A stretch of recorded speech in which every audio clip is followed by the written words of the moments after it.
இன்னைக்கு நான் பேசும்போது மரத்தை கட்டி பிடிச்சா மரத்துக்கு ஓட்டா இருக்கு, மாடு ஆடு மேய்க்கிற ஐயோ மாடு ஆடு பேசிக்கா பைத்தியம் முத்தி போச்சு, தண்ணீருக்கு மாநாடு போடுறாரு அதுக்கு ஓட்டா இருக்கு. தண்ணீருக்கு ஓட்டு இல்லை, தண்ணீரை குடிக்கிற நாயை உனக்கு ஓட்டு இருக்குல்ல நாயை, அதுக்கு தான் நாயை அதுக்கு தான்டா நாயை.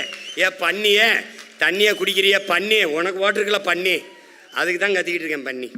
எதையாவது பண்ணி காப்பாற்றிடலாம்னு. அவனுக்கு ஒன்றும் புரியாது, நம்ம பேசுறது புரியாது. இன்றைக்கு நான் பேசுவதை எள்ளி நகையாடி கேலி பண்ணி சிரிப்பதை போல அன்னைக்கு அரை நூற்றாண்டுகளுக்கு முன்பு கற்பனை செஞ்சுவார். ஒரு மனிதன் இந்த மண்ணில் பேசியிருக்கிறார், பாலை விற்பது போல ஒரு நாள் இவர்கள் தண்ணீரை போத்தலில் அடைத்து விற்பார்கள். இன்னைக்கு நான் சொல்லும்போது கைதட்டுவேன், அன்னைக்கு அவர் பேசும்போது என்ன முத்துராமலிங்கத்துக்கு பைத்தியம் முடிச்சிருச்சா? சத்தியமா நினைச்சிருப்பான்.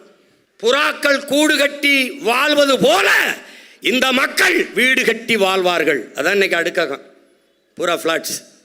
அன்னைக்கு வரல, இப்படிதான் வாழ போறான்னு கணிக்கிறாப்ல.